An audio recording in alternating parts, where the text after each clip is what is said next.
A furious roar echoed through the darkness. How dare she refuse? The heroine stood frozen, a bloody blade in her hand. Her dress was soaked in splashes of scarlet. She had to run, now. Horror gripped her heart as she turned and fled. The Empire was plunged into the darkness of night. The moon and stars lit the frightened girl's path as she rushed away, her breath ragged. The cold currents of the river raged ahead, their roar matching the chaos in her mind. In the rippling water, she saw her reflection, bloodied and broken. She had no other choice. The river was wild and unforgiving. If she jumped now, she would surely die. Cold sweat and salty tears streamed down her face. But she would not die. That much had already been decided. Icy wind tormented her as she stood on the bow of a ship, but she didn't feel it. Her mind was numb. Maybe this was the only way. If only she could avoid such a terrible fate. She was so tired, so very tired. She closed her eyes and took a deep breath. It would all end quickly. Her thin, blood-stained hands began to loosen their grip on the railing. Her fingers slowly uncurled, obedient to her decision. And then, graceful and tragic, her silhouette in the bloodied dress tipped forward, falling into the raging mouth of the river. If only she could defy her fate. That was her last thought. The strong current swallowed her without hesitation. The waves clashed overhead, claiming the uninvited guest. 6 months later, the people of the Empire greeted a new day with serenity. In a quiet corner of the main square, a wooden sign creaked softly in the morning breeze. Cardinal. A cozy cafe, beloved by locals.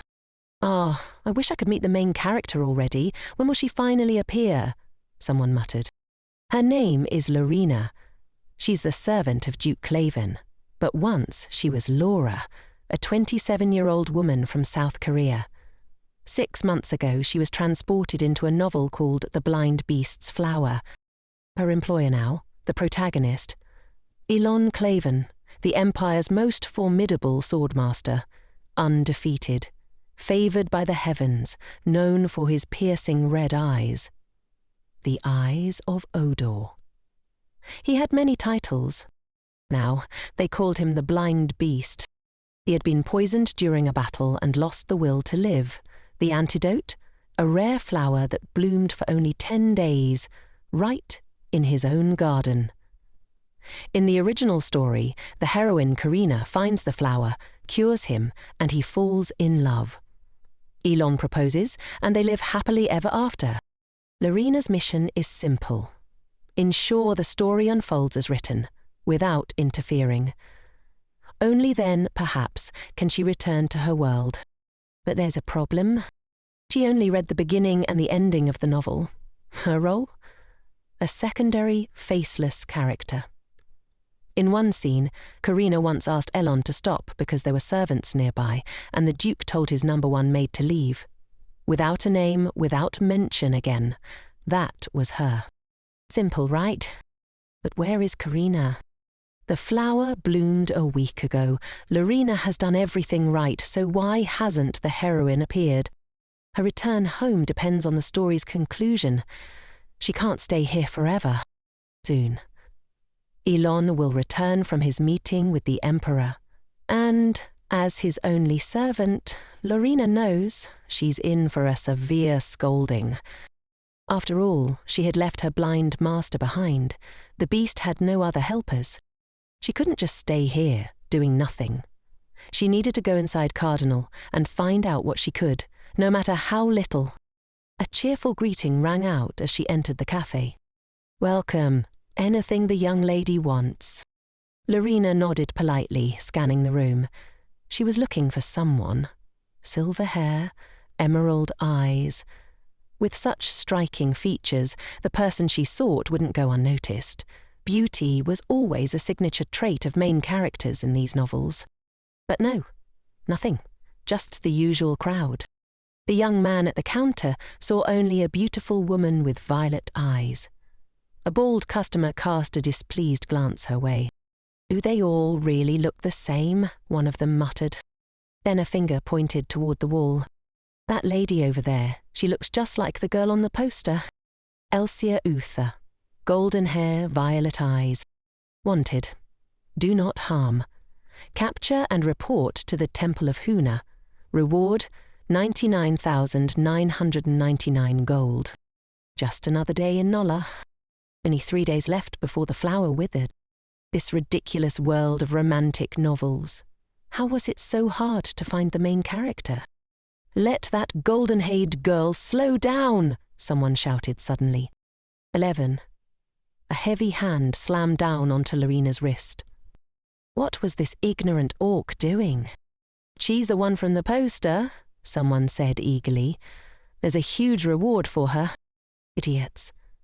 What did they want with a simple maid? Be quiet, don't attract attention, one muttered. We're not going to hurt her. We'll just take her to the temple, cash in. What was she now, a cow at market? People can't be sold. Don't they know that? She kicked one of them in the shin. What did he say? Oh, that bastard. She bit his hand next. Then, a shadow, a threatening silhouette appeared behind the scoundrels. With a single, effortless movement, the mighty beast threw the bald man aside. He crashed to the ground with a sickening thud. What the hell is this guy doing? One of the men stammered. We saw her first. She's ours. He gestured toward Lorina like she was merchandise. But the blind beast, Elonclave, instantly pulled Lorina into a protective embrace. His hand, strong and warm, gripped her tightly. Why is she thinking about that now? How dare they treat a lady so rudely? Wait, one man whispered. Is this guy blind? Did a blind man just knock out my friend with one hand? They started laughing nervously. Look, just move along. She's staying with us. She's our prize. You don't want trouble, do you? Elon didn't flinch. Lorina squealed in panic. Be careful, she shouted. But he didn't need to see them. The beast disarmed and disabled them effortlessly. Ian Claven, truly the greatest of warriors. So this was what she left the Duke's mansion for. Adventure? No, she only wanted to drink tea after his meeting with the Emperor. When she hadn't been at the mansion, Elo had come looking for her. Alone, in a dangerous city. And that, she realized, was exactly what a main character would do. She'd wanted to visit Cardinal for a long time. But why was a man like him, with all his titles and glory, speaking so casually to her? Since they were both here, they might as well have some tea. Lorina smiled. Finally. Her plan had worked. Maybe, just maybe, they'd run into Karina here. Mr. Elon wanted the same tea and chocolate as the maid. Just like after his meeting with the Emperor.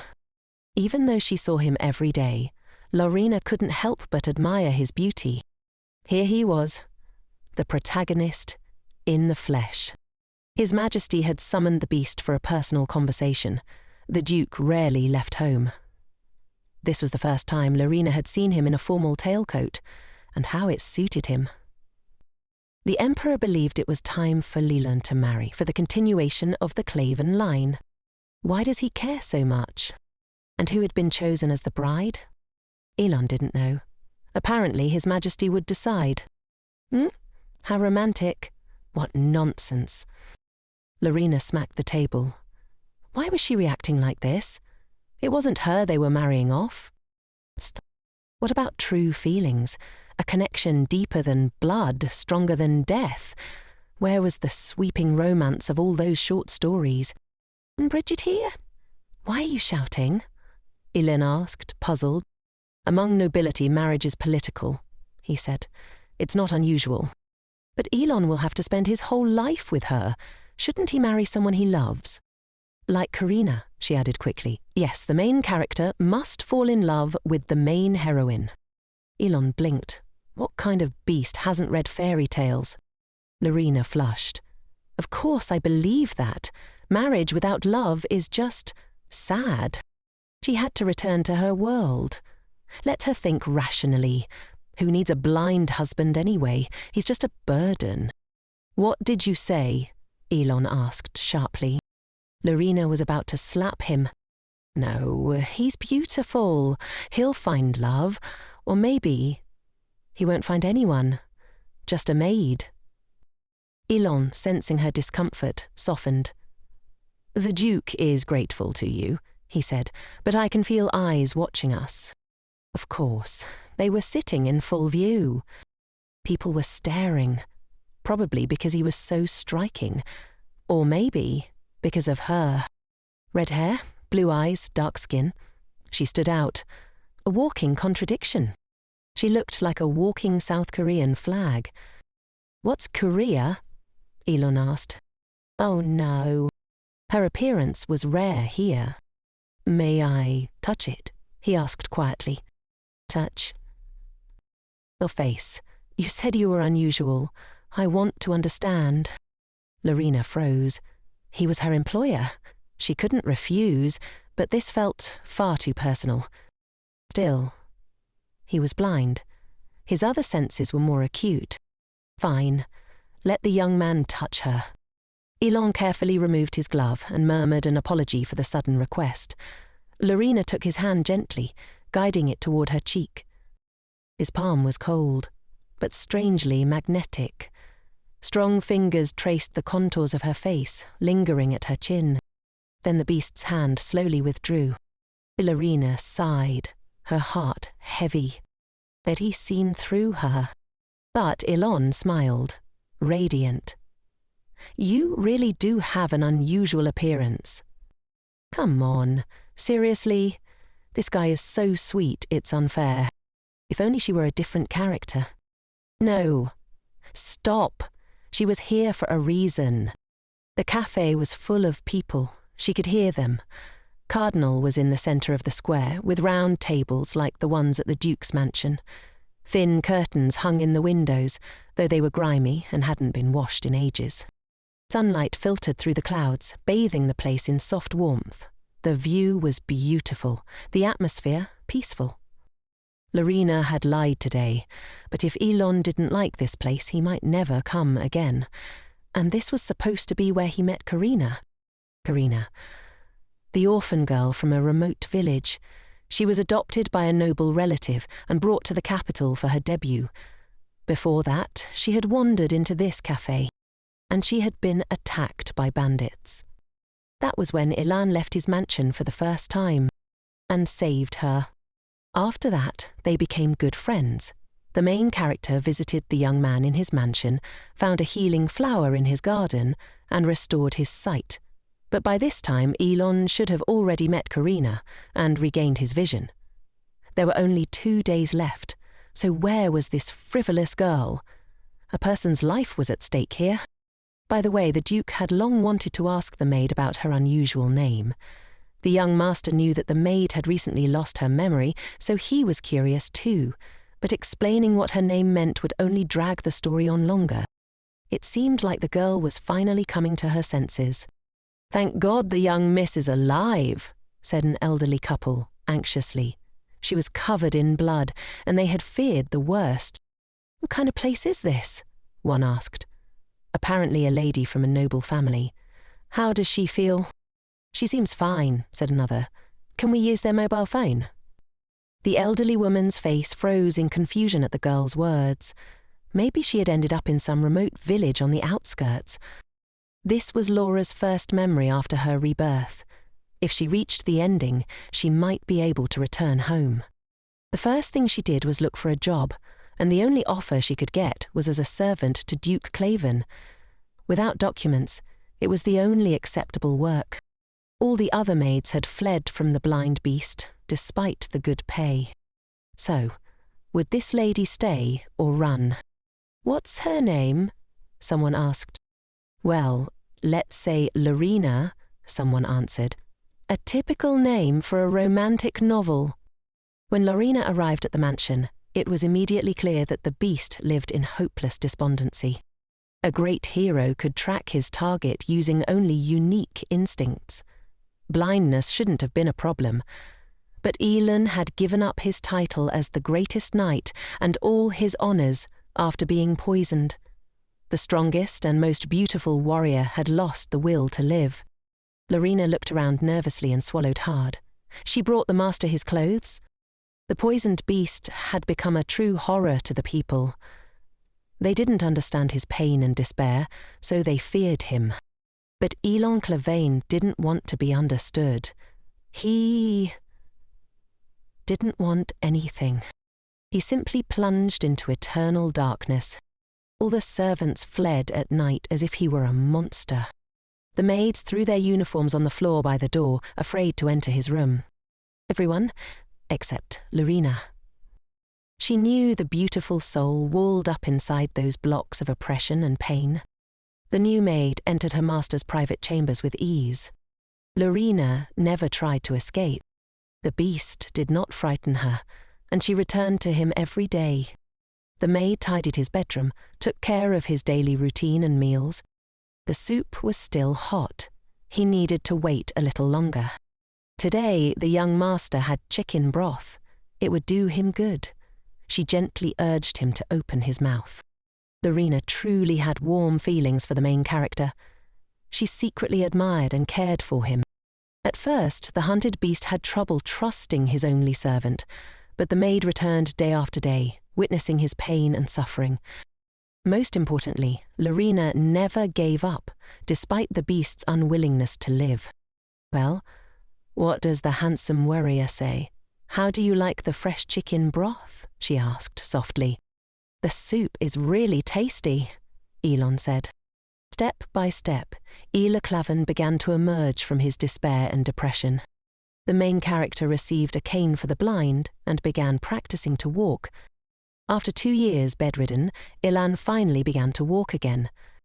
So after 6 months of Lorena's care and support, the beast finally recovered and started to live again.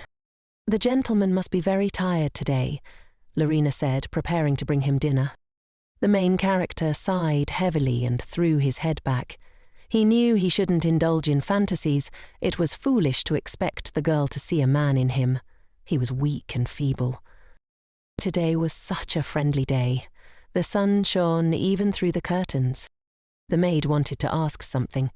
Had the young gentleman ever been to the Cardinal Cafe? "Although it's for commoners," she added, "it's still quite popular." The main character crossed his arms. He had never even heard of such a place. "Is it really famous in the capital? And why do you ask, just like that?" "It's a fairly well-known place in the Empire," Lorena explained. By the way, she almost forgot. She had to take a report from the local priest, Bernard, the manager of Duke Claven's staff.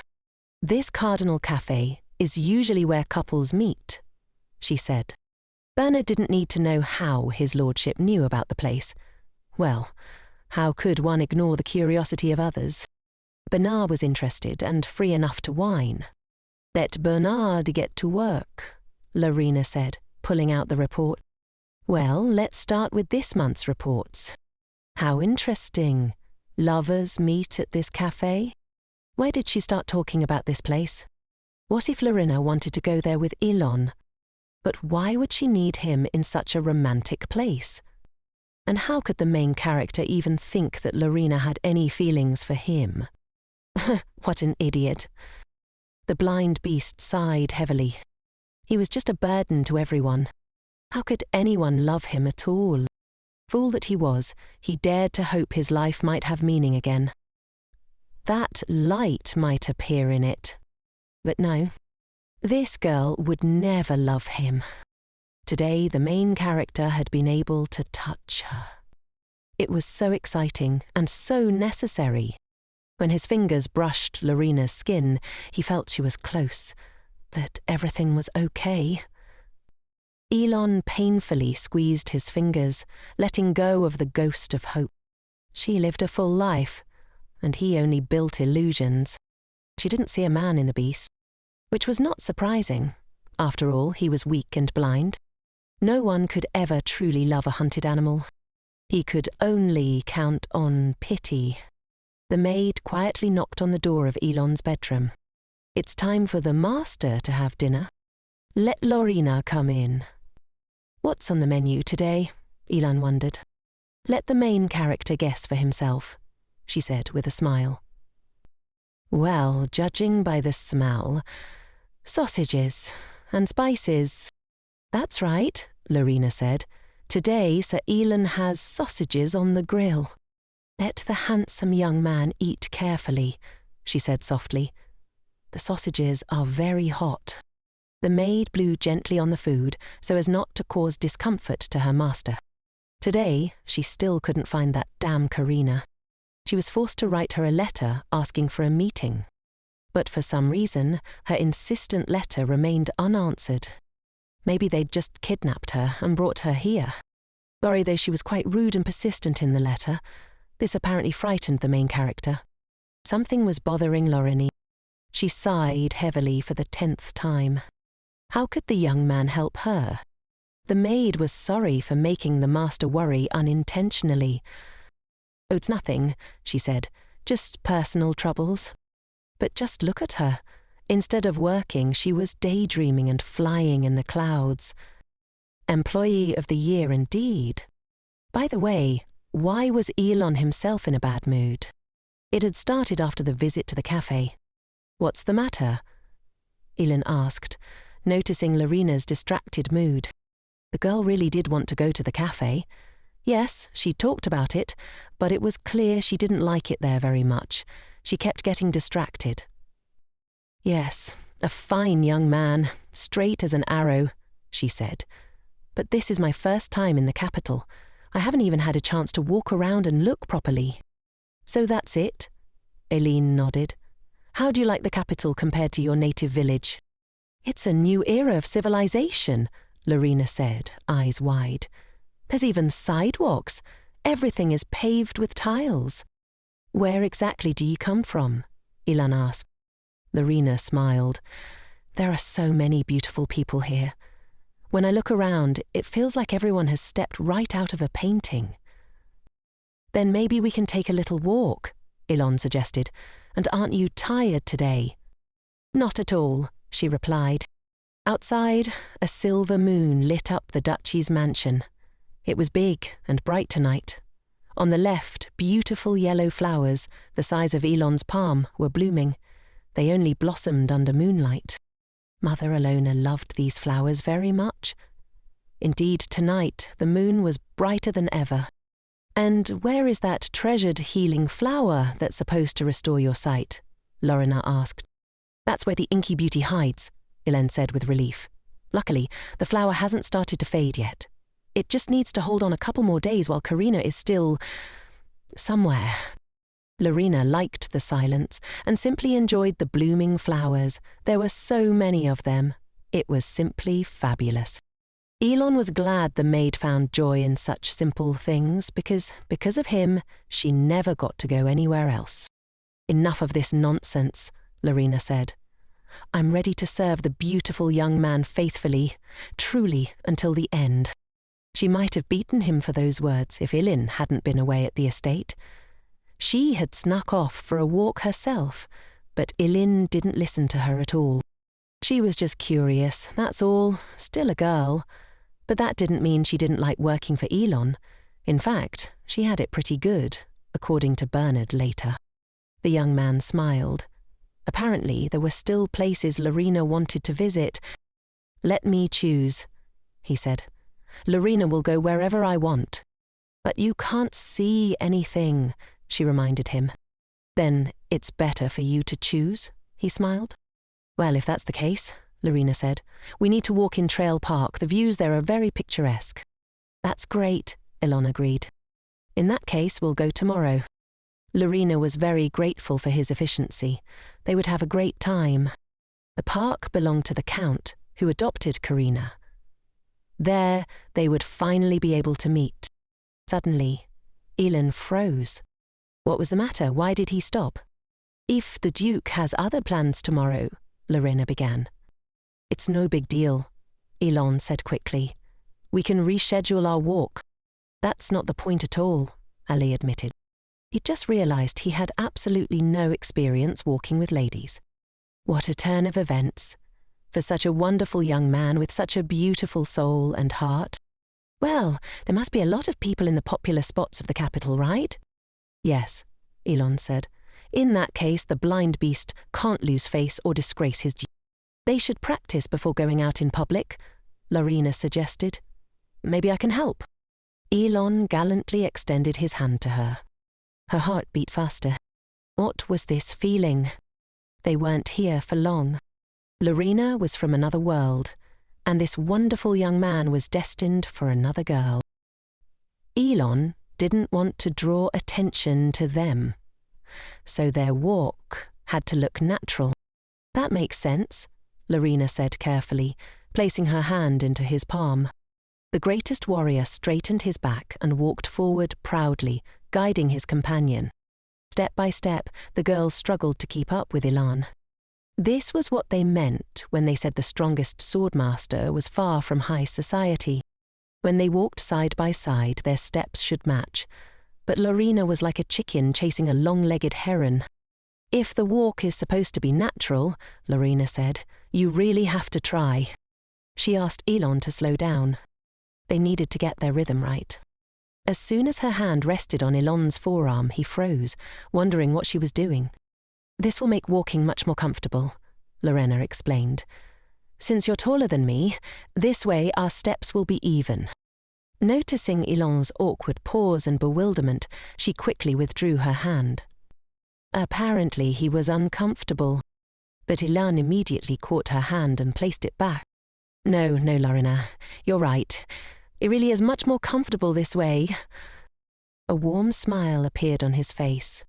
Now we should try again and develop our natural walking pace. Meanwhile, Bernard was preparing the picnic. Wow, there's enough food here for a whole horde of knights, he said proudly. And so many delicious things. It's definitely enough for both of them. Bernard straightened up, proud. In fact, he and the entire squad were going on a walk today. Besides, his lordship was going out for only the second time. It's truly a holiday, Bernard said, happy. He had spent the whole night cooking. He was so happy for his master and couldn't wait to see him on a walk. He and Lorena would go together. What? When did the gentleman sneak out of the mansion? Bernard wondered aloud. Let him be a good boy, Lorena said. But Bernard wants to see Elon bask in the sun too. Why? The maid asked. The manager is worried about the master and happy about his changes. No need to be jealous. It'll be more fun with company. Besides, Elon doesn't need nannies and servants. Well, they can go their separate ways. Okay, Bernard said. We'll go on a picnic together, but let the servants stay nearby. It'll be easier to get to know Karina. All right, Bernard, we'll bring you along. The manager squealed happily and jumped up and down with joy. The welcoming sun reflected off the crystal-clear surface of the lake in the park. Just the perfect day for a promenade.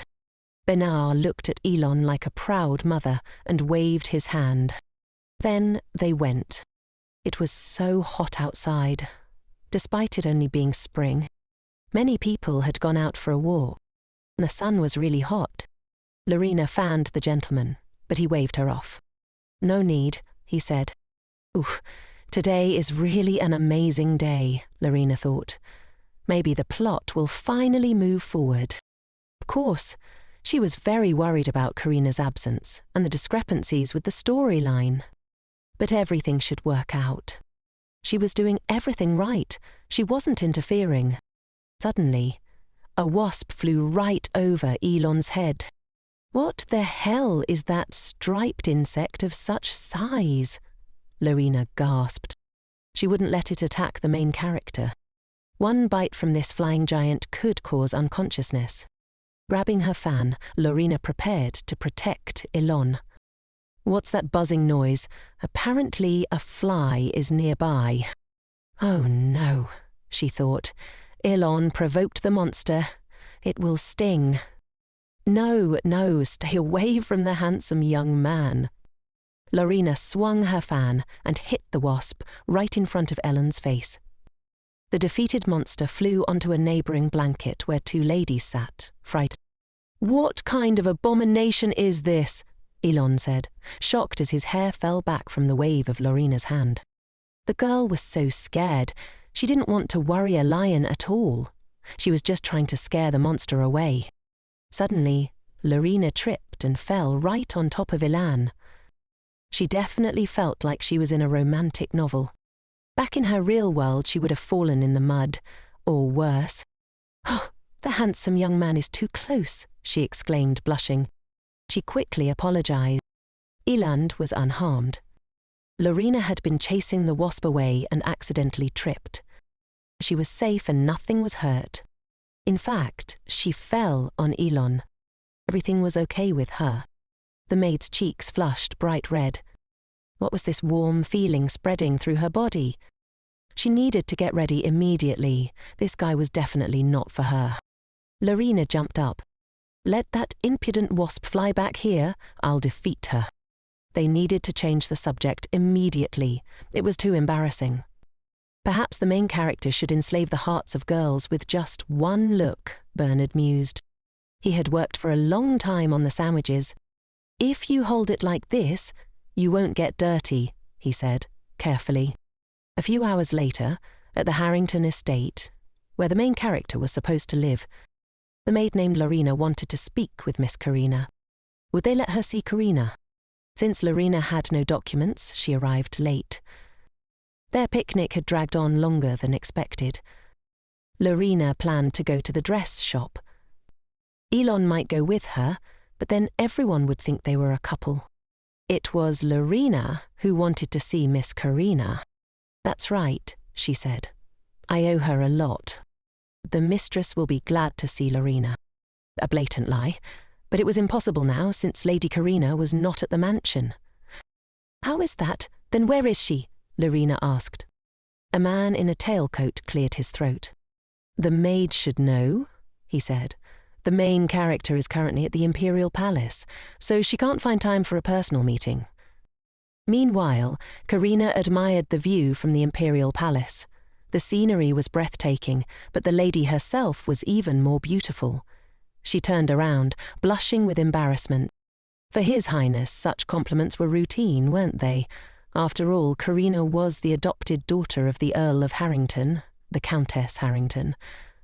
And the Crown Prince said this to every lady of the court.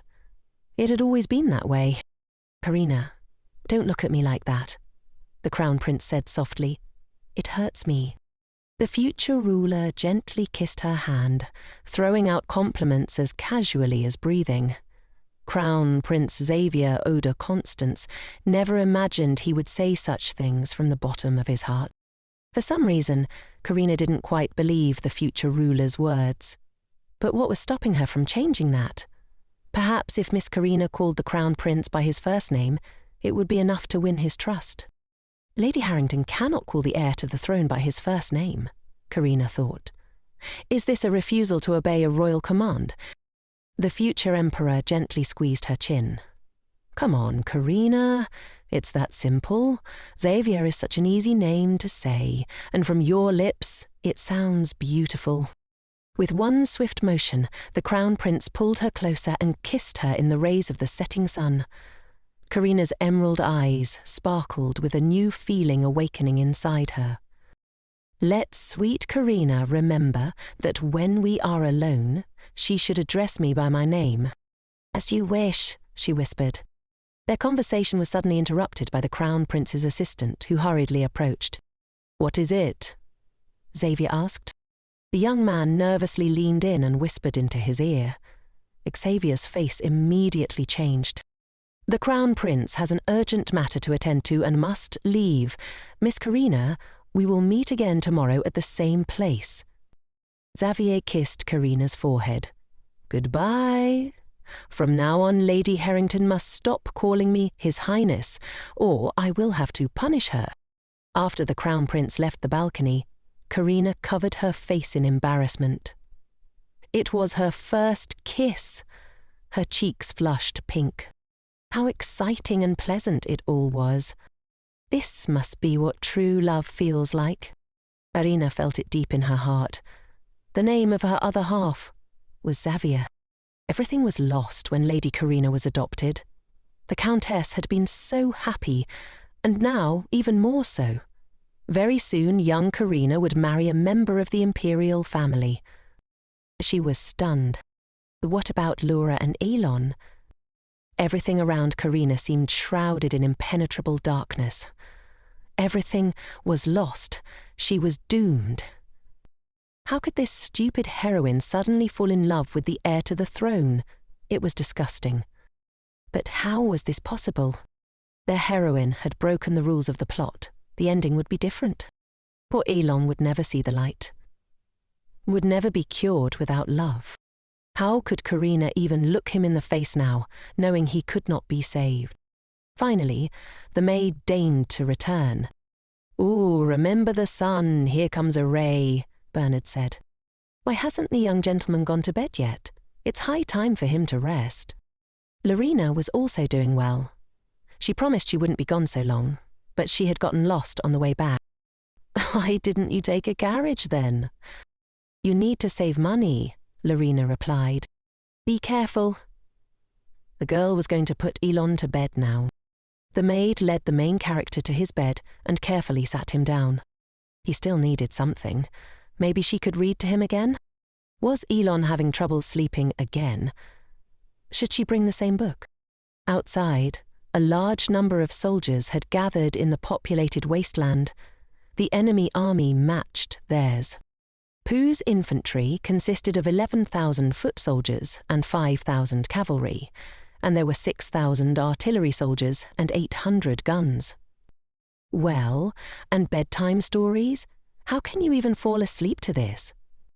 Some soldiers went on the offensive, others moved elsewhere. Then snoring was heard in the room. The maid plopped down on the beast's bed. Iloen carefully covered her with a blanket. Apparently, she was very tired after the whole day. Let her have a good rest. The main character tried to pull the book out from under the maid's cheek, but failed. Okay, so be it, he thought. The handsome hero lay down next to her and began to listen. The sound of her breathing was so peaceful and pleasant. Elon felt he was not alone in his endless darkness. Lorena had said today that if Elon accompanied her to the dress shop, everyone would think they were a couple. Bernard immediately caught Lorena and said, "That's right. In general, the gentleman has spent too much time outside the house. It's time for him to go home." But the main character wanted to spend a little more time with Lorena. Losé carried and dragged the young man home like a capricious child. Why didn't she want to take the young man with her? Apparently, Lorena was ashamed to appear in such places with Lilon. The main character carefully felt the sleeping girl's hand. He only wanted to straighten her blanket, but accidentally touched her palm. Everything inside Lilin turned over just from that touch. It required so much courage. She had become a guide for a feeble, blind man, and this tore the young man apart. How could a blind beast be with her? How could she even want that? There was a knock on the door of the main character's bedroom. It was Bernard again. His lordship took up his question. "What are you doing here at such a late hour?" The gentleman asked to bring him fresh tea, since the light was still burning in his chambers. It was his order. Luckily, there were no other servants here.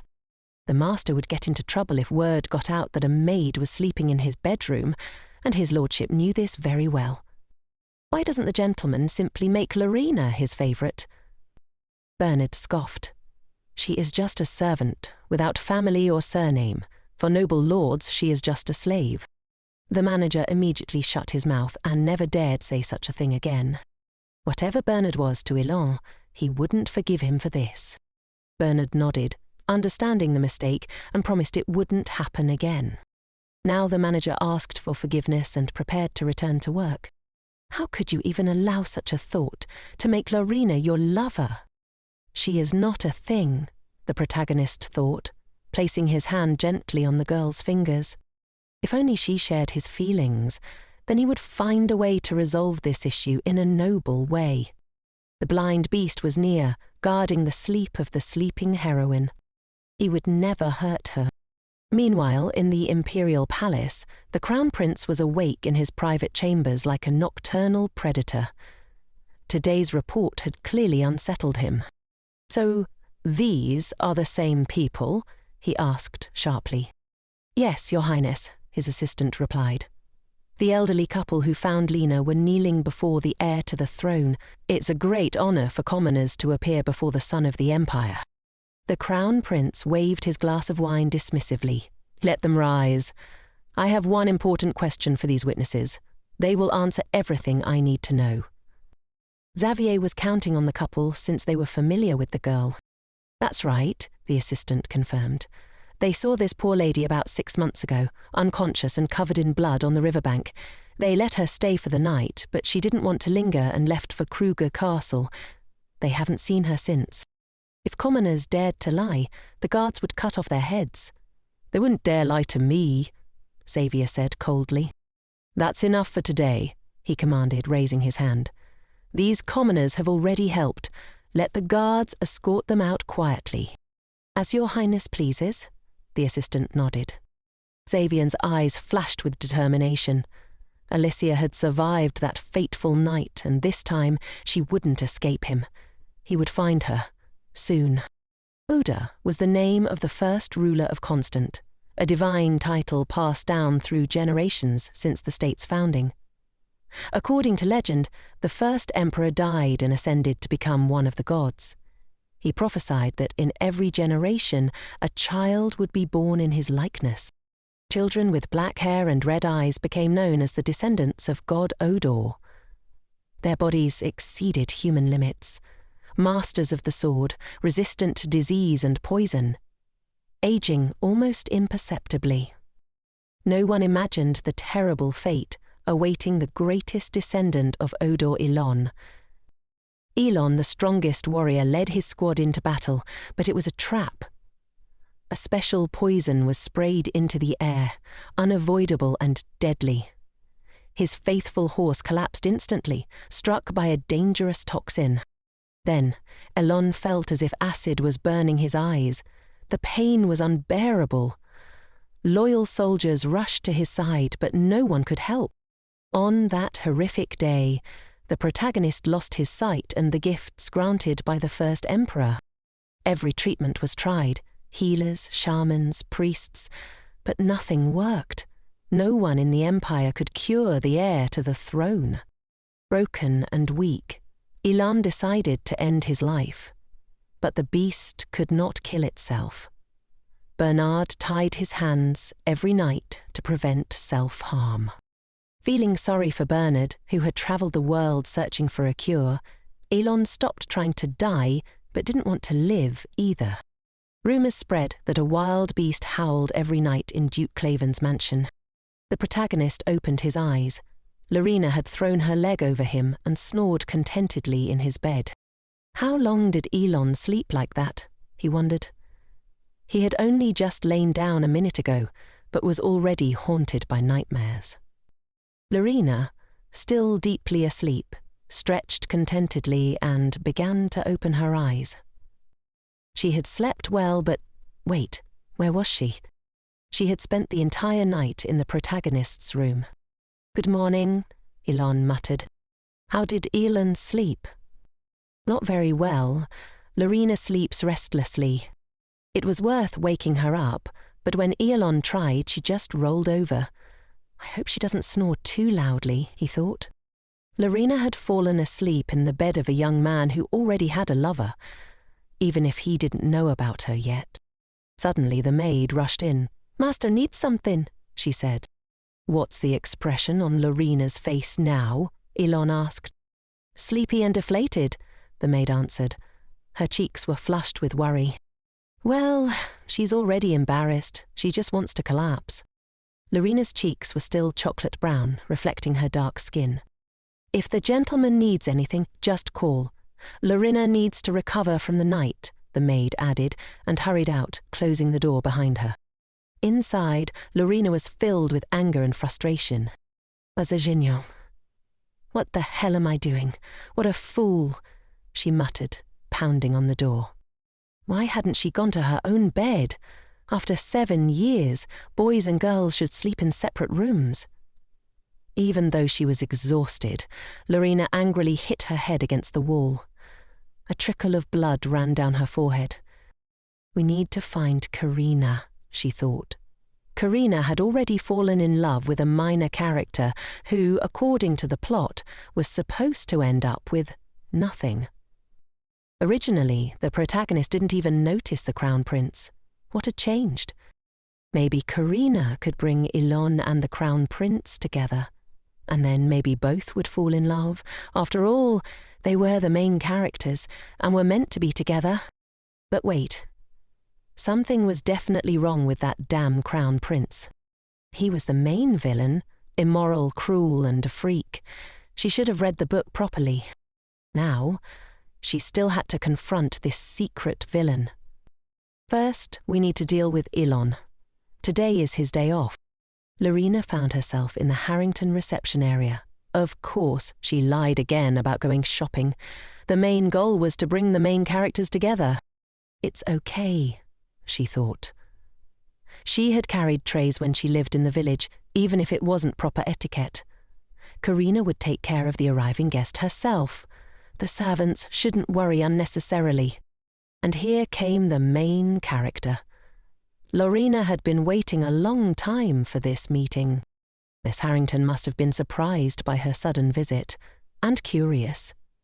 Why did the guest tell the Count that she was Lady Karina's doctor? However, the main character didn't remember anything about that. The girl's name is Lina, the assistant explained. She came all the way here, and Karina can't even remember her. In that case, maybe the main character would remember the fortune teller she met on the main square. Does Lorena really know that fortune teller? She was her grandmother, the assistant said.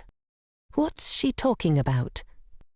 Lorena needed to gain Karina's trust. The grandmother had dementia. People often feared and offended her, and no one loved her. But the day before she died, she said that Miss Karina had given her 3 silver coins. Karina had no money left, but gave everything she had so the fortune teller could eat and tell her a fortune about her future. A new life awaits the kind girl, the fortune teller said. A great and passionate love with a dark-haired man. Thanks to Karina's kindness, the grandmother left the mortal world with a smile, holding those coins to her chest as a memory of a ray of light. Lorena wanted to predict Karina's future as a token of gratitude, but if it wasn't a burden, she had one request. To meet a man. It's a matter of life and death, she said. Karina could change someone's life again, just like she did with her grandmother. Karina was a ray of sunshine in the darkness. But Karina was engaged now. She can't do that, Lorena thought. It would put her in an awkward position. And, as the grandmother predicted, her chosen one and true love had dark hair. This engagement was important, not just for Karina, but for the Empire. There should be no rumours after all.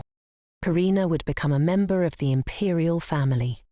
The main character would gladly help, but she couldn't. Oh, it's a secret? Well, since Karina told me her secret, she might as well name her love the Crown Prince. At the Harrington house, they told her the truth. Did Lady Karina really love her fiancé? Yes, the assistant said. She loves the Crown Prince with all her heart. That was the problem. Karina's marriage had no political subtext. She was marrying for love. Lorena could feel how deeply the main character was in love with the Crown Prince, the villain. How had she fallen for him so quickly? Lorena couldn't change Karina's feelings, for her own good, but she couldn't leave Ilon behind. What will happen to the protagonist, she wondered. He didn't deserve this. The maid didn't know about Lady Karina's situation and had asked for something unacceptable. She would simply tell Lady Karina's fortune. The main character would be happy with that. But Lina wasn't so sure. After the fortune-telling, the maid left the Harrington residence, leaving the main character deep in thought. Her words were very different from the grandmother's. It was easier to believe the old woman's joyful prediction. The first time Karina met the Crown Prince was in the Imperial Palace, where she dropped her scarf and Xavier picked it up and handed it to her. He then escorted Lady Harrington to the palace. His lordship was surprised. He had never heard Karina's name before. The future ruler couldn't forget the name of such a lovely lady. That prediction popped into his head. It was that meeting, destined by fate, that marked their beginning. The maid called Lady Harrington downstairs. "Come quickly," she said. "What's the matter?" "The Crown Prince has arrived at the Harrington estate and is seeking a meeting with Lady Karina." The heir to the throne was tired of waiting for Karina's visit to the palace. If she had known, she would have prepared better. Xavier had warned her he would punish her if she called him by his title in private. What kind of punishment? The Crown Prince bit her with greedy, demanding lips. This was the Crown Prince's punishment. Karina might even get used to it. Why does the main character look at the young man like that? Is it too hackneyed and predictable? "The fruit of your love will be rejected by society at first," the Crown Prince said. "But don't worry, her child will rule the world. Let her take everything fate gives her and follow the call of her heart. It will lead her to a better life." Karina wanted to be with Xavier, that was certain. After such words, the Crown Prince would no longer let Karina go. "You shouldn't let that maid's words influence your mind. That's a mistake. Zami is her true destiny." There would be 2 men in Karina's life, both of noble blood. If she sensed something was wrong, she shouldn't be afraid to leave this path. Then she would have everything she wanted. When Xavier has a rival, the main character would not even glance at him. She would never push away her destiny. There is no girl named Lorena on the client list. But she said she buys dresses here. There are no other women's dress shops in the city. The main character felt struck by lightning. Lorena had lied more than once. Why would she do that? The blind beast rushed away from this painful truth. Bernard didn't understand where the maid could have gone, or what else she could need. The main character sighed heavily. He would like to know too. But, alas, they could only search the area now that his lordship had started the search. "No need," Bernard said. "She came back very late last night, lied again today and disappeared somewhere." Meanwhile, the girl was returning to the beast's estate, unsure of what to do next. Everything had gone wrong. She was certain that as soon as she met Karina, everything would be decided. Eilon was exactly as described in the novel, but what was wrong with the main character? How was the girl supposed to unravel this tangled mess of passions? And how could she possibly find her way back home? She needed to calm down and come up with a new plan, especially since the circumstances had changed. The magical flower was set to wither tomorrow. Would the most beautiful young man, noble in body and soul, never regain his sight? The flower had to be used. But how? Lorena didn't understand anything about it. She wished she had learned this from the main character earlier. At least then she might have had a chance to help poor Eilon. Instead, she was still trying to recruit the main character. Suddenly it started raining. What a day. Exhausted, Lorena thought. I need to get back to the mansion, pour myself some tea and regain my peace. Only then will the solution come. The Claven estate was close now. She quickened her pace. Approaching the main entrance, she nearly collided with the main character. "Why is Eilon standing out in the rain?" she asked. "Why is the gentleman out here without an umbrella? He'll catch a cold." The main character ignored her questions, focusing instead on finding out where Lorena had been. She sneezed loudly, soaking wet and clearly sick.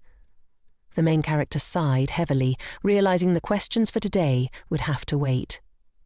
The handsome young man carefully lifted her, his warm palm resting on her waist. In an instant, Lorena was in his arms. What just happened? She wondered. How is this even possible? Then, the truth came out. Eilon was not blind after all. Yes, she could walk on her own, but the main character carried her to the bathroom and gently placed her on the floor. "Let Lorena take a hot bath," the main character insisted. "She needs to warm up or she'll get even sicker." When the maid protested, the main character slammed the door shut. "This is Duke Claven's private bathroom," Lorena whispered awkwardly. Well, since the wonderful hero himself brought her here, she doesn't need to be told twice, she thought, settling into the bath. Ilan seemed so troubled. Maybe something happened while she was gone. This was a rare moment for Lorena to enjoy a luxurious bath, but the question of what to do remained. Ilan relied on her, and the thought of him blind and without Karina was unbearable. Even worse, Lorena was starting to care for Ilan far more deeply than she expected. Everything was so complicated. The manager struggled to hold a tray of tea as Elion, still soaking wet and shivering, finally returned. Apparently he had decided walking in the pouring rain was a good idea. When asked why, Elion merely smiled, knowing Bernard was worried about him. Elion let the maid Lina handle his belongings while he used the bathroom. The protagonist left Bernard's questions unanswered as usual. At this rate, the manager might lose his mind, and every nerve cell. Ilan was acting like a child and could easily get sick. The next morning, the maid brought breakfast to the protagonist's private quarters. Today was the last day. The day the magical flower would wither, and with it the last chance to cure Ilan. The girl had to find a solution before the day ended. Ilan looked like a zombie, having not slept at all. The young man was weighed down by his thoughts. "What's bothering you?" she asked, urging him to share. Ilan hesitated, but then gathered courage to ask a question about what she thought of him. The maid, ever ready to help her master, answered anything he wanted. The protagonist's heart skipped a beat. What should she say? The handsome hero's cheeks flushed. Ilan wanted to know the truth about himself. He really counted on it. Lorena admired Ilan deeply. He was the most noble, wonderful person she had ever known. Though he bore great pain, he did so with honor and dignity. She truly admired him. After that heartfelt moment, they began breakfast. The protagonist clutched the cutlery, ready to ask Bernard one more question. Where had Lorena been the day before? The maid's answer was less than satisfying. She wandered the mall all day and then met some friends, was not a good enough explanation. But the maid had discovered something crucial. A way to restore Ilan's sight. Lorena decided to find out everything herself to confirm it was true. She laughed at the maid's story, but Ilan's calm voice interrupted. Such a cure simply did not exist. Even His Highness had tried and failed. Still, Lorena had managed to find a rare plant, a magical flower, said to relieve any ailment if brewed properly. Similar remedies had been tried on Ilan before. The recipes must be somewhere. She would ask Beron. Ilan was willing to drink the potion, but Lorena shouldn't have too many hopes. He wouldn't drink anything from just anyone. Swallowing her fear, Lorena placed her hand gently on his fingers, ready to sacrifice everything to restore his sight. Their hearts raced together in that moment. Lorena swore to the young man that she would restore his sight no matter the cost, even if it meant harming herself. She squeezed his hand tightly, pouring all her feelings and hopes into that touch. The main character held her still, savouring the moment. Ilan pulled his hand back, reminding himself not to fantasize.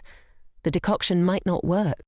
What saddened Lorena most was how grateful Lillian was for her care and devotion, even if the cure failed. Breakfast had to finish quickly. Ilan had business to attend to. Today, he would visit a tailor, meaning he planned to change his wardrobe. But the visit wasn't for him. It was for Lorena. She had never been to a tailor or bought a dress, though she wanted to. Besides, the gentleman paid her well enough. Lorena had only one dress to wear outside. Such a thing was dishonourable for Duke Claven as a nobleman, and the maid was determined to fix that. After breakfast, they went to the city's only boutique. Emily, the owner, was grateful for his lordship's visit. "How can I help you?" she asked. Duke Claven wished to order several dresses for the lady. One dress would have been enough, but Lorina would have 5. 1 for each season. The boutique was known for exorbitant prices, and the clothes would be returned to the employer afterward. For a simple maid without documents or a name, 5 outfits were luxury. Lorina protested. She was a servant, not a lady-in-waiting, but Alien insisted. She would wear these dresses even if she washed the floors in them. Suddenly, the bell on the boutique door rang, an unwelcome presence. Why would a blind man go to such a place? A nasty voice sneered.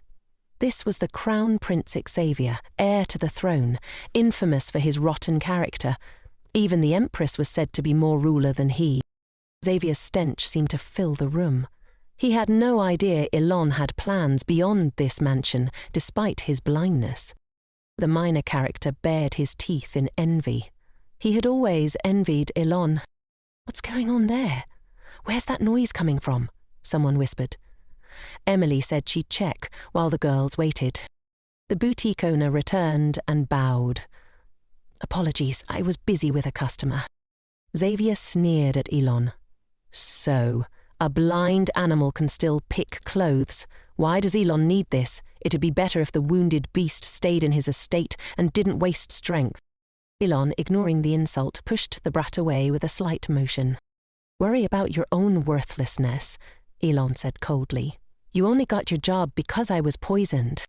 Not everyone was destined for greatness, and Xavier's envy showed plainly. "How funny it is for Mr. Hulon to speak like that to the Crown Prince," Xavier sneered. Elon's head turned toward his guard. "He speaks as a pathetic, envious man deserves," Elon said. Though blind, Elon was still mighty and unmatched in strength and swordsmanship. The guard was warned not to provoke him. Xavier tried to break into the fitting room where Lorina was changing, but Elon intercepted his wrist with lightning speed. Even predators aren't that fast. The villain froze in horror.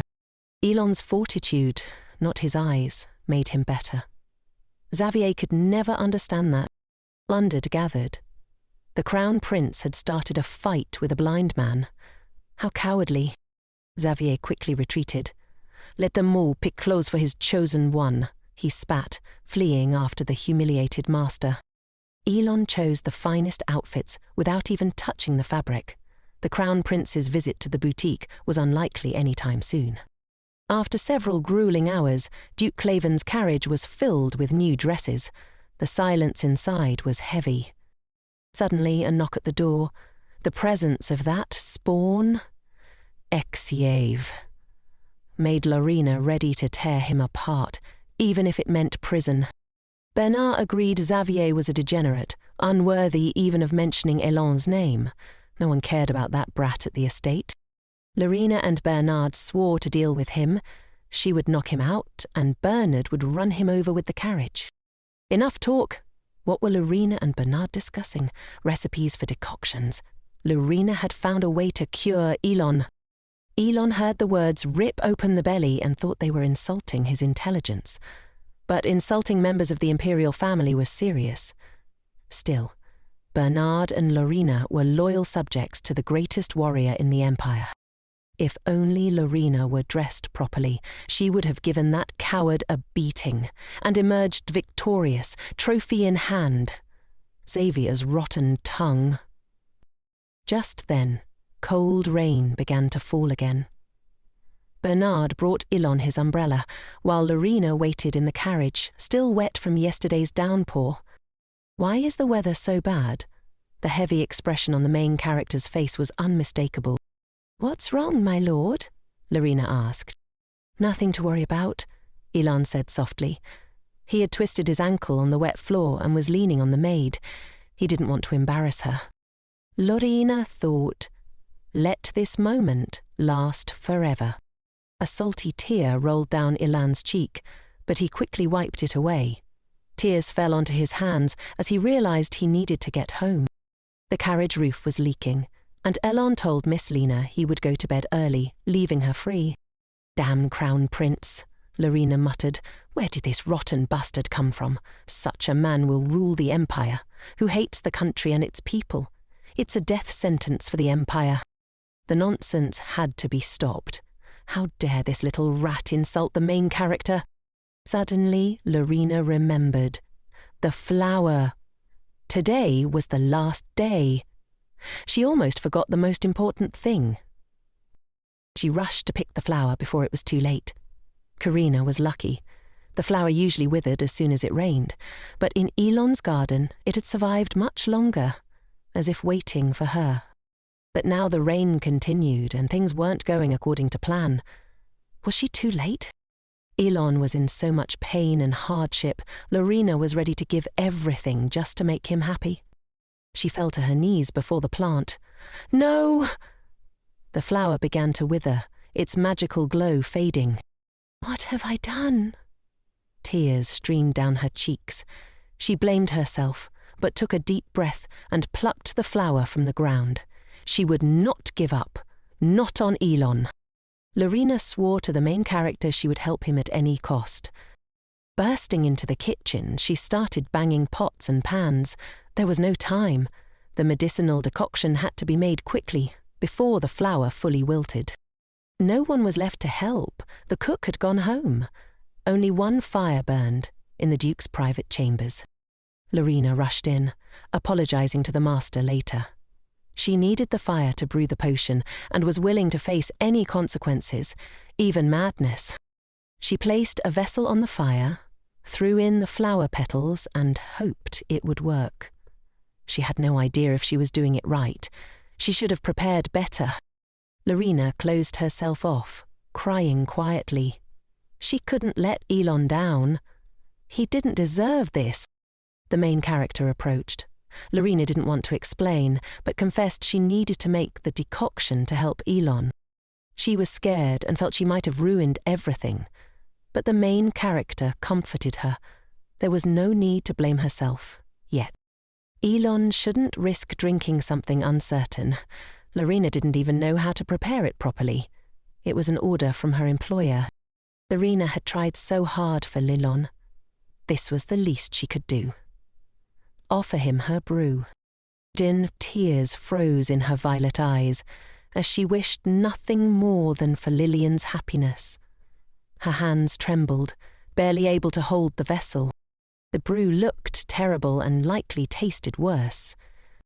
Yet the main character drank it all at once. What would Elon do? If the girl had made a mistake, could he risk his health like this? The young man smiled broadly. Elon had already said he was willing to drink anything from her hands. It was enough for the beast that Lina cared so deeply. Her heart raced. It was a turning point, a hope for light in the darkness. But the end was not near. This was only the beginning. Meanwhile, in the imperial palace, the crown prince hurled a glass of wine against the wall. After several bottles, furniture went flying across the room in a furious storm. That damned beast, Elon, wore a smug grin that never left his face. Blind as he was, Elon was still better than Xavier. And today, Elon was happy. How dare he be happy? This infuriated the crown prince to no end. Elon continued to drive Xavier mad. Even though the heir to the throne could no longer see, the scarlet eyes of Odor still haunted him. Xavier had always admired eyes the colour of the sky, a calm, endless blue, because the sky rises above everything else. This colour suited Xavier like no other, but the true descendants of God bore scarlet eyes. This was why, since childhood, Xavier had been considered a scoundrel. Despite being the Emperor's blood son, he was never recognized by the gods. That meant Xavier was weak, unworthy. A crown prince without scarlet eyes was a disgrace to the dynasty. For the first time, a descendant of Odor was born in a collateral line. How could this be? Xavier was not worthy of Odor's recognition. The day Elon Clavon, the child who inherited the eyes of a god, was born, Xavier's world shattered. The entire court and nobility demanded the heir to the throne be a true, worthy descendant of Odor. They begged the emperor to adopt Elon and name him successor. Elon was the strongest in all generations. They must protect the greatness of the empire. Everyone knew Xavier was cowardly and rotten. The Crown Prince dismissed it as a half-forgotten legend. Everyone had decided to elect a new emperor instead of Xavier. Even his mother was sorry. She never wanted him born with such eyes. It was the scarlet eyes that drove the false Crown Prince crazy. Elle was his death sentence. Then why had Xavier blinded this beast? Yet Elle had escaped that fate and still enjoyed life. The blind beast was still better than Xavier. Everyone knew it, though no one dared admit it. His Highness summoned the guards and closed the door behind them. Elle apparently had a lover. Xavier must know everything about this girl. It would be done. The Crown Prince wanted to strip the beast of everything and crush him into a hell from which he would never escape. The drunken, envious Crown Prince gulped more wine. The beast had no right to happiness. That very night, the protagonist awoke in unbearable hellish pain. A roar echoed through the estate. The beast was crying out in agony. Blood poured from Elon's eye sockets. The servants rushed in. Bernard asked in horror, "What has happened to our master? His eyes, they burn so much." Elon writhed in pain. Scarlet streams of blood flowed down his cheeks. What has the girl done? She won't survive if anything happens to him, especially if it's her fault. We still have some painkillers left. Let Lina bring them here immediately. This was the first time Erlan experienced such torment. Could it be that the main character suffered this agony because of the maid? Bernard carefully covered his master with a blanket. Elle took a sleeping pill and a painkiller. This would help him rest a little and regain strength. Bernard turned to Lina. "We need to talk." The maid must have been terrified for the master. Bernard was worried, but not scared. This happened often, but Lina had never seen anything like this before. This all started before Lina began working here. Whenever they tried to cure Elon's sight, he always endured unbearable pain.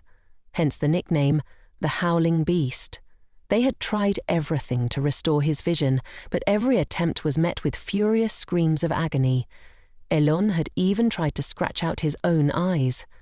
Since then he was known as the Blind Beast. No medicine could help him. When Lina arrived, Elon had lost all hope. He knew the consequences, that he would suffer hellish pain. Yet for her sake, he drank the potion without asking what exactly she had put in it. Lina should not blame herself. After all, she tried, for the sake of his lordship. But she couldn't shake the guilt. How could she be so careless?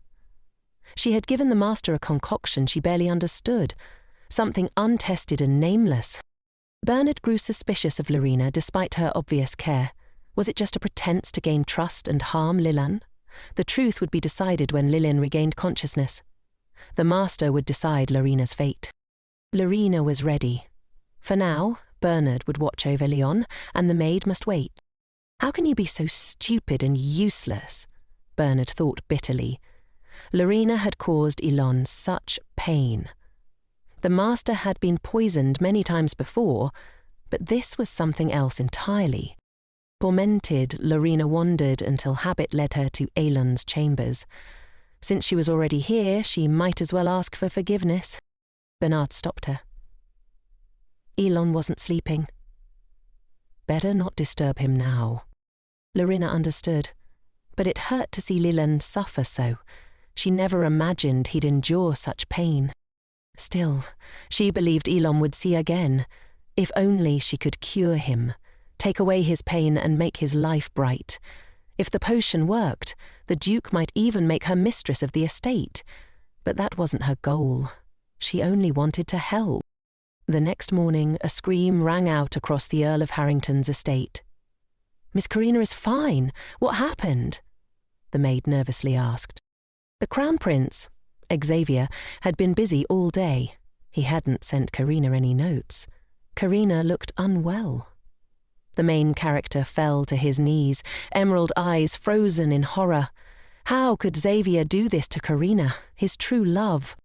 After they spent the night together, Xavier had ignored her for 4 days straight. No, it can't be. Karina's just imagining it. The Crown Prince is very busy." The maid prepared the carriage, voice steely. Karina immediately rushed to the Imperial Palace, the Crystal Palace, the Crown Prince's chambers. Few people worked in the Duke's palace. It was hard to keep track of Sir Elon. He rarely left the estate. Why did the heir to the throne call this a guard failure and call it an investigation? Lorina's identity was unknown, hired through an agency, no records of her previous employment. "Let the spies continue their work," Xavier ordered. A woman with no documents, a dark horse, a criminal, a prisoner of war, or even a runaway gypsy. Curious for Elon's tastes, probably a concubine. The Crown Prince changed his mind. "No surveillance. Bring that maid here personally. I want to see what the animal does when his favourite toy is taken away." There was a knock on His Majesty's private chambers. The butler reported, "Xavier is busy, but Miss Karina requests an audience." "Karina Harrington?" Xavier frowned, barely remembering her face. "Reject the request. By my order, everyone out." Xavier stepped on a portrait of Karina, scanning her description. Long blonde locks, ivory skin, violet eyes. Her features seemed familiar. Blue eyes flashed maniacally in his mind. The villain eagerly awaited their meeting. "How is Sir Elon?" Xavier demanded. "The gentleman is in an incomprehensible state. Usually pain and bleeding stop after 2 or 3 days. But Elon's been suffering for 6 days. Something new? It's all because Lorina brewed that potion incorrectly. His pain may never end. If Karina had brewed it, Elon would have recovered already. The master has one request. Buy chocolate from the Cardinal's cafe. The one she and the maid shared. Bernard trusted Lorina. She rushed to get the chocolate, but suddenly stopped and turned back. "Let Elon be patient a little longer. I'll be back soon." Bernard smiled. She's like a soldier on an important mission. Elon had sent her away so she wouldn't witness his suffering. At the cafe, a red-haired girl in a white robe hid her face under a hood. Elon hadn't eaten in a week. It would be good if he could at least eat some chocolate. Lorina's return was urgent. As she stepped onto the main square, someone grabbed her hand. She spun around in fear, expecting trouble. But it was Iris. Iris took off her hood. Lorina didn't recognize her. Why did Iris know her? Lorina was in trouble again. She'd only gone out for chocolate.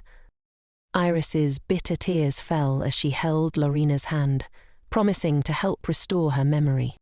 2 more figures in white robes approached. Sectarians? What did they want from a simple servant?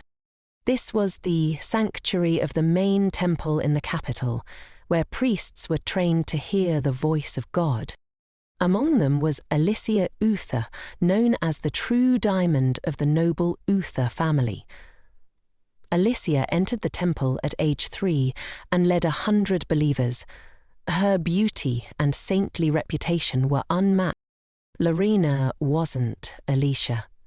The priests were mistaken, but the holy power insisted this was Lady Alicia.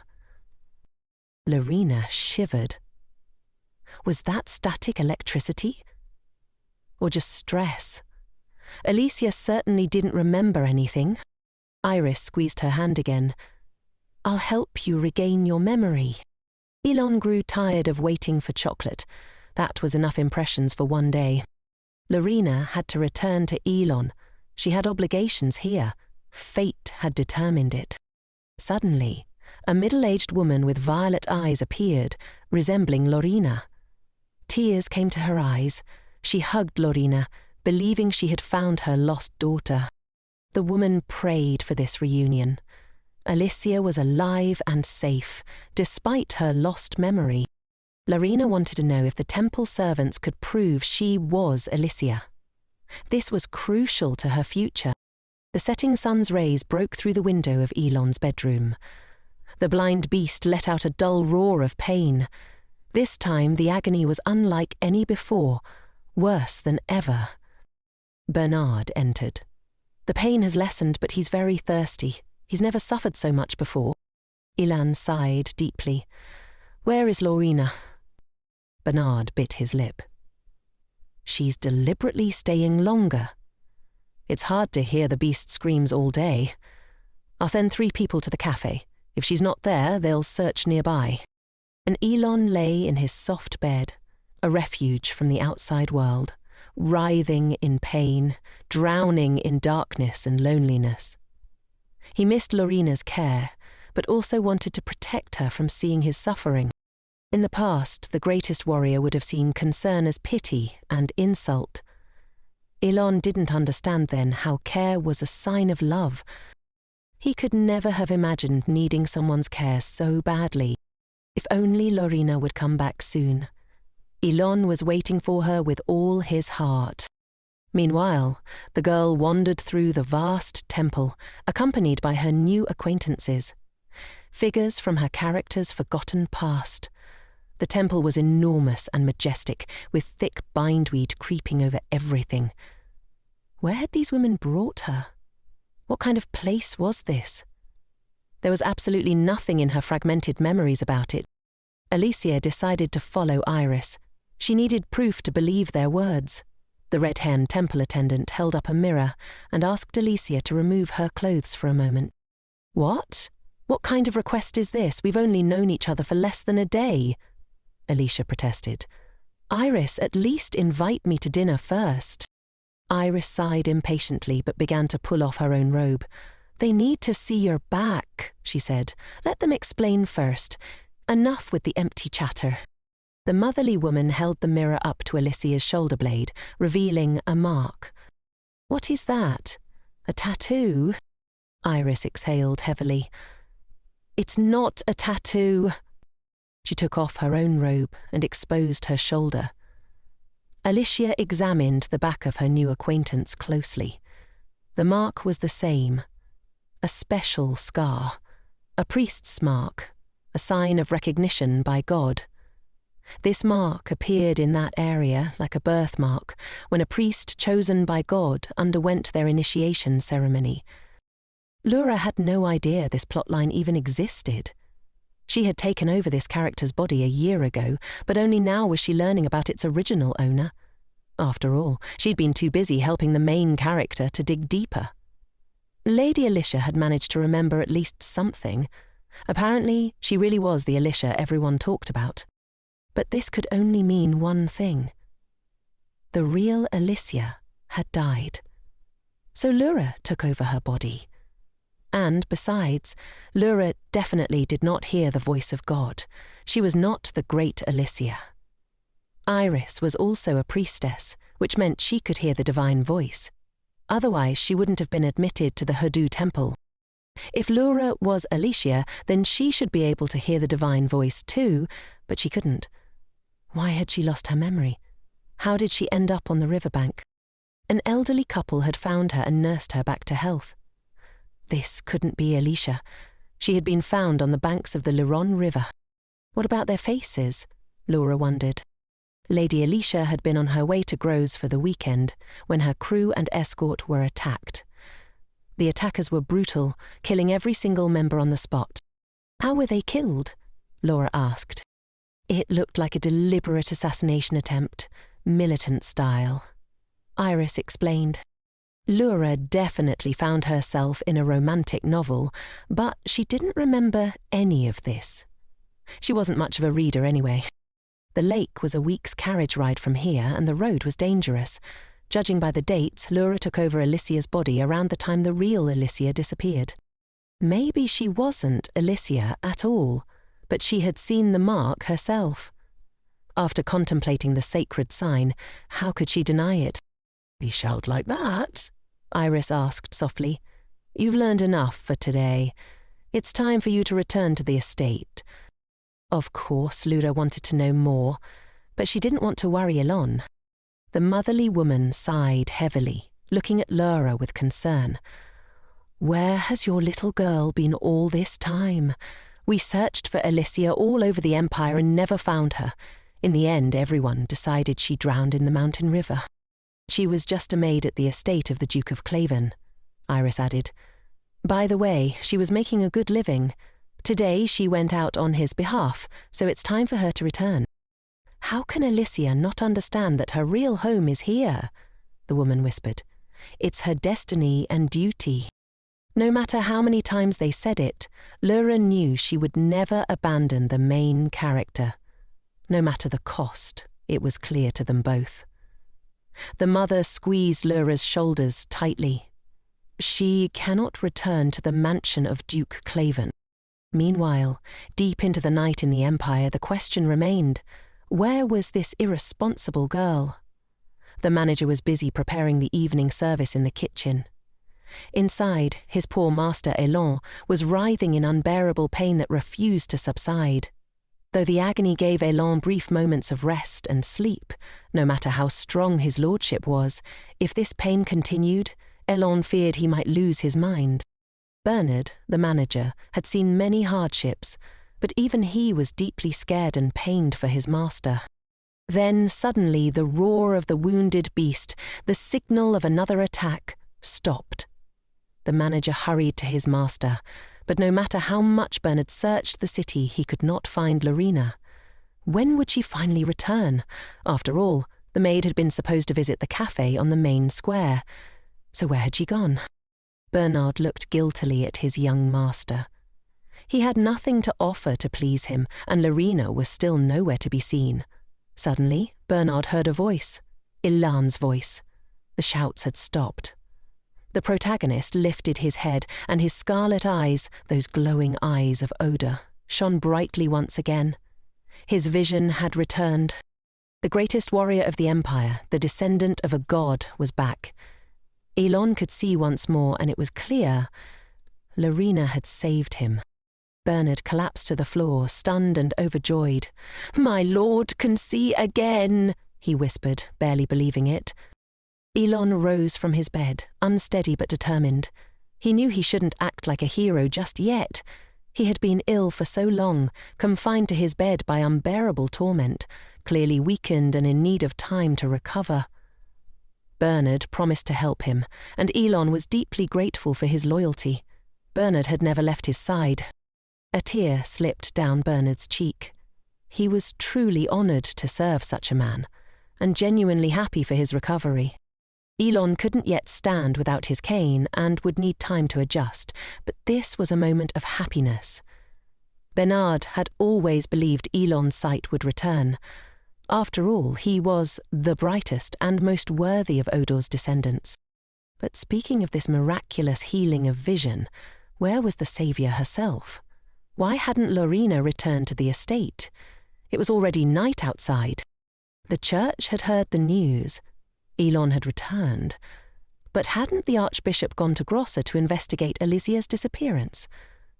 A temple servant stared at his interlocutor, shocked, indicating he knew nothing. Lady Alicia returned to the temple yesterday, someone explained. She was found near a local cafe in the capital's main square. Iris wishes to introduce Lady Alicia to our Archbishop, Sir Alahan. The Archbishop had a strong, determined look, silver hair and dark eyes. His powerful aura was undeniable, even to Lorena, who was pleased to meet him. But the Archbishop's expression was unreadable.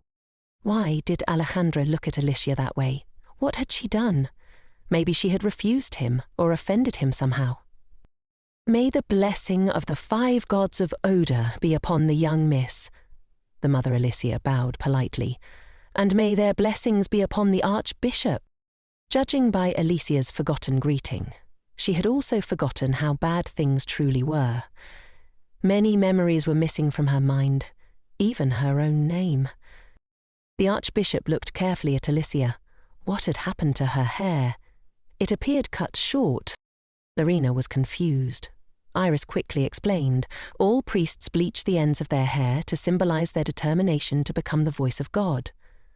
Alicia's hair had been bleached, but now it seemed natural again. How frustrating. After losing her memory, Alicia no longer heard the voice of God. She had the mark, but not the divine voice. Perhaps she remembered only the secret first phrase needed to become a priest of their temple, but nothing more. The Archbishop's face darkened like a thundercloud. "What are we to do with Alicia?" he asked. The mother was at a loss. Alicia did not hear the voice of God, did not remember the secret words from her first insight. She would not be able to become a priest. "How is that possible?" the mother whispered. Alicia was meant to become the next archbishop. It was her destiny. Apparently the gods no longer favoured Alicia, yet she still bore the mark. The gods had not abandoned her. The archbishop's final decision was clear. Alicia would be excommunicated from the temple. "This is all a bad dream," the mother insisted. "Alicia's place is here. Everyone knows it. Why was Alejandro doing this?" The mother begged for mercy, asking that Alicia be allowed to stay in her she. "The sanctuary will decide regarding Alicia's excommunication," the archbishop replied. Why was the mother so upset? Alicia wouldn't receive the sacred title, but she was alive and well. Was the archbishop's position truly so rigid? Alicia was only 20 years old. The mother demanded a promise. If Alicia regained her memory, there would be no excommunication. She was serious and would not give up easily. But the archbishop said it was not his decision alone. The Duchess must understand it was unknown whether Alicia would ever hear the voice of God again. All the servants could do was wait and let the will of the 5 gods of Oda be done. Until then, Lady Alicia Uther would be excommunicated from the Temple of Hada and forced to leave. Alicia herself had been planning to leave, so why the drama? Why was the mother so distraught? Alicia was only 20. There would be other paths. Lorena didn't even know what to say. The Duchess needed to be calmed. This wasn't Lorena's fault, but it didn't make things any easier. This was probably how parents felt when their child failed to graduate from the best school. Lorena felt sorry that Alicia had lost her memory, but she would live happily, and that was the most important thing. Anyone has their own path. Alicia would work hard and make up for lost time. There was no reason to be sad. "Let Mother start teaching Lorena," the woman said. "She is capable and will catch up quickly." The woman immediately rushed to hug the girl. What a day of emotional scenes! The beloved daughter wanted so much to please her mother, but remembered nothing, not even herself. "Let the girl just trust the Duchess," the woman whispered. "She will come up with something." The girl carefully and slowly placed her hand on Duchess Uther's shoulder and asked about Elon before squeezing it tightly. It felt like Lorena herself was about to burst into tears. At the main square, in the Cardinal Café, sat a young man of incredible beauty and strength. A clumsy waitress dropped a cup of hot tea and hurried to clean it up. She was embarrassed but focused on tidying the table. Her cheeks flushed when she looked at the young man. How handsome he was. Was that even possible? "It's fine, the waitress can leave," Ilan said, noticing the attention. She was nowhere to be found. A horde of curious ladies had gathered around Elon, wondering who this handsome young man was. It was noisy, filled with female voices. Elin thought Lorena had romanticized reality. The tables were old and dirty, the curtains faded and long unwashed. Yes, Lorena had definitely lied to him. Everything here was far more inconspicuous. The main character entered the cafe and met the same young man who had sold chocolate to Lorena. Elon was searching for the girl. 3 days ago, Lorena had ordered their signature chocolate from Cardinal. The chocolates were popular gifts and many people bought them. The young man couldn't remember everyone, but this girl's appearance was very distinctive. What did she look like? He had never seen her in person, but Lorena had described her to him. Dark skin, red hair, blue eyes. She had unusual facial features.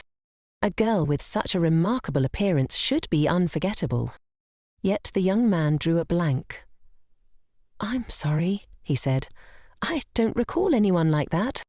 That was all Ilan needed to know from him. He was grateful and paid the man generously. Apparently, the Duke had come too late. How could he find this girl? Bernard wondered, pleading with Elle to rest. His eyes hadn't fully recovered, and exerting himself might cause irreparable harm. If Lina knew Elle had lost his sight again while searching for her, she would be heartbroken. Bernard's words made sense.